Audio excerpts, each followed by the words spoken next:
more thing.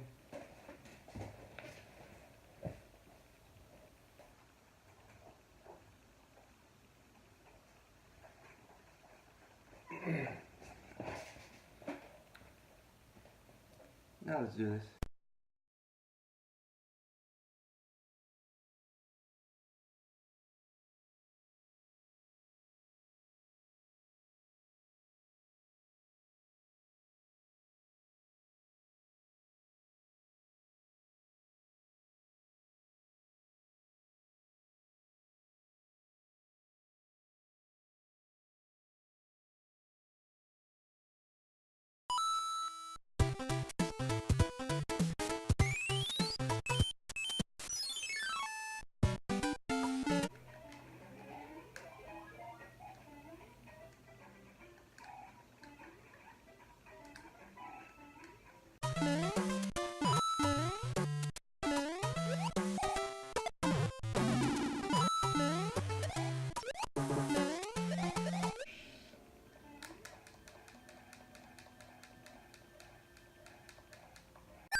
Come on, go, go, go.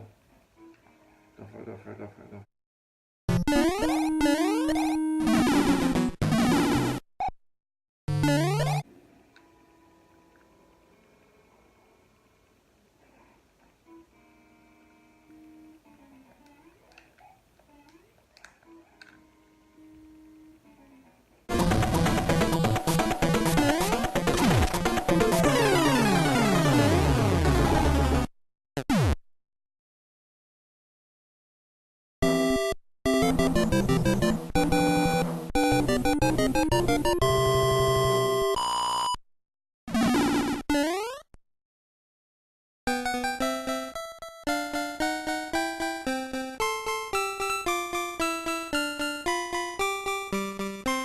So it feels a good ending. But why is this? Why do people call this the greatest one ever? Hmm? Let's take a look, shall we?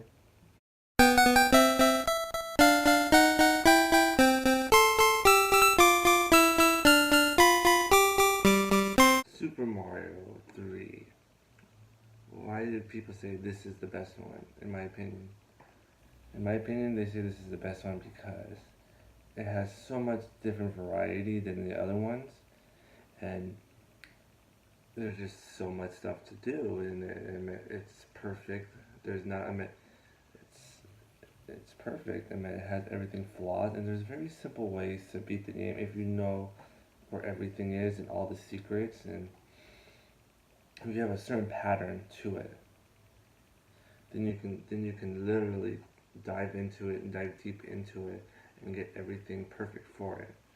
So if you know your pattern, my strategy is simple.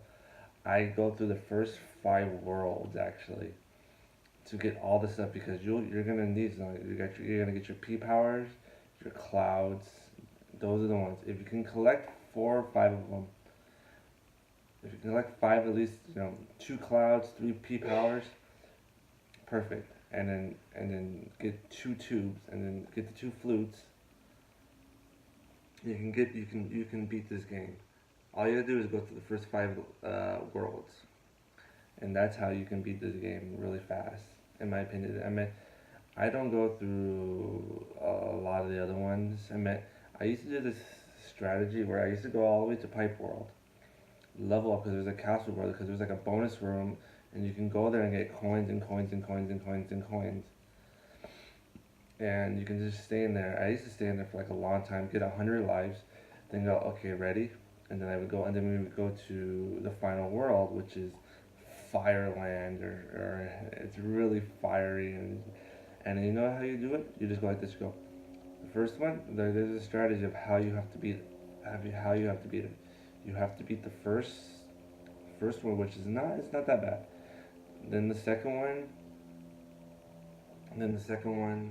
if you can beat the first two, the second one, it's very easy. You just gotta really dodge this big fucking fire sand or sun sand, and then after that, you can move on through it. And but like the first like actually the first two, like when you warp into world A, don't use the P powers on the first two worlds. It's very simple. If you know how to time it right and you know how to dodge it, the first two are easy. Then once you get to then when you get to up to there, try to go through all the hands. Honestly, get the hands because you might need some power ups throughout the race. So if you grab the hands, it's gonna be really perfect for you to get extra. Could be a star, a feather, a mushroom, whatever. They're gonna have it to help you out. Then when you go to the floating castle, or not the floating ship, use one of the P powers. Just fly on top. Bam, faster.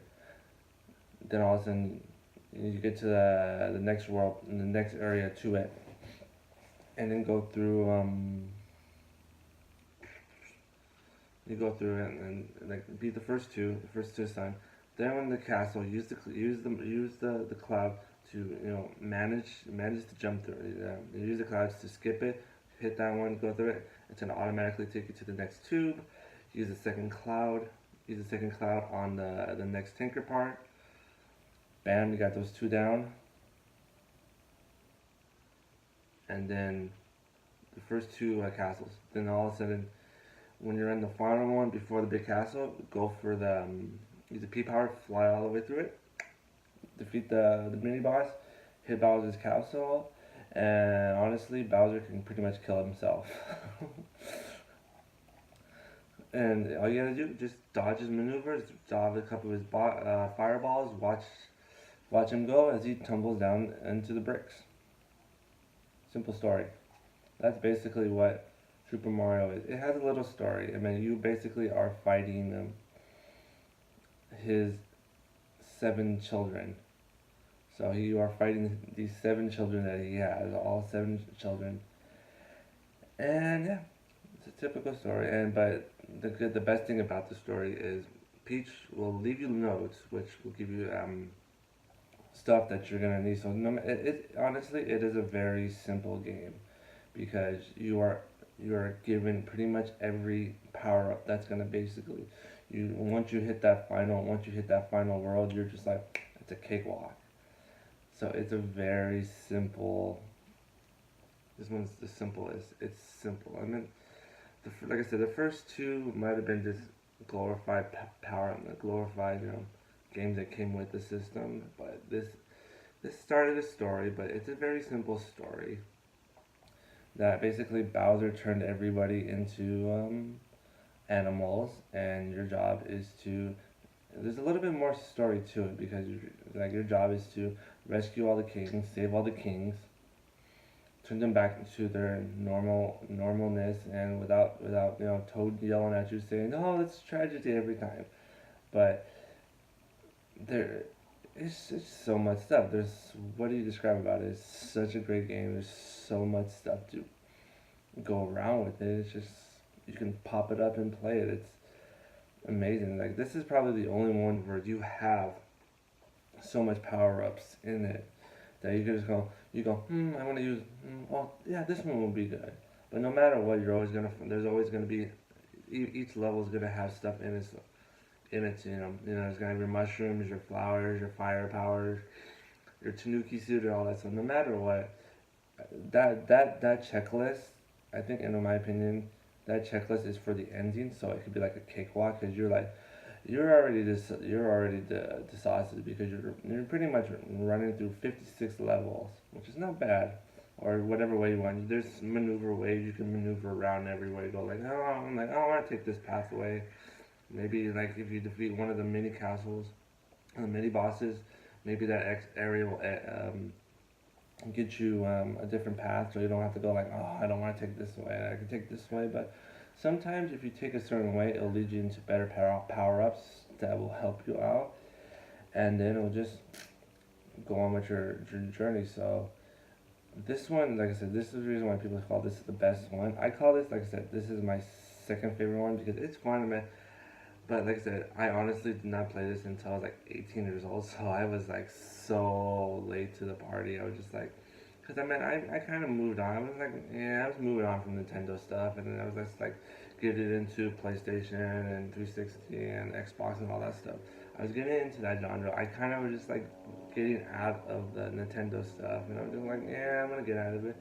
But now it's just, it's, honestly, I know a lot of people are like, oh, Nintendo is for kids. It's like, no, it might be for kids, but it's a family friend place. As friends. I mean, it's like you see friends playing. Yeah, majority of the time you see little kids playing, but adults will play this stuff too. I mean, like I said, I was 17, 18 years old, got out of high school, and yeah, I got out of high school, decided to play this. Well, I didn't play this one. I played on my Wii back old Wii, which my sister still has. So, mm.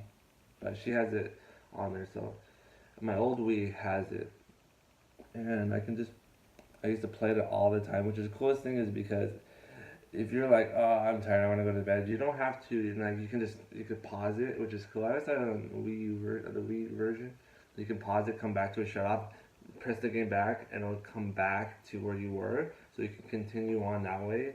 So it's a really smart way to do it. But this is a simple game. You can beat this in like 2 hours, depending on what pathway, an hour. And if you know what you're doing, you can probably just mow through it in about 2 hours. Really it's a really simple game that you go back and each time to play it. And yeah, and the best part about it is like if you beat the game, is you can just like speed and run through the game all the time, because if you know what you're doing, you can do all the power-ups. And because like if you beat the game, you get about 26 power-ups, and if you know what you're doing and if you know where all the tubes are, all you have to do is beat um, the first I want to say the first, let's see, one, two, the first four in the first one, because you're gonna have if you can find, there's two tubes in the first world. Find those two, is warp all the way to world A, float through everything, float through all the castles, and like float through everything. Bam, you can probably beat the game in 10 minutes, 10 minutes, and then you just keep recycling and recycling and recycling and just yeah, and then it's like yeah, you can spend the whole day just going beat it, beat it, beat it, beat it, beat it. But if you want to use the power ups and try to beat the game or right away for you, that's fine. But in my opinion, it's worth playing a second run because it's way easier. It's way funner. You're just like, yeah, no problem. I could just warp, fly my way through the whole thing. But yeah, so yeah, this is why they call this one a masterpiece, because it is the greatest. And the second, you can play it multiple times if you want. Like, oh, I'm gonna play it. Don't shut it off. Don't shut it off. Watch the credits. Wait for all the credits. Press start again. Second run it. Find more hidden stuff. Maybe you never know. There could be more stuff that nobody even know about. Pick up the game. It's a great game. Next one of the best games ever made, and we're gonna play it soon. And then, so the next one on our list is Super Mario World.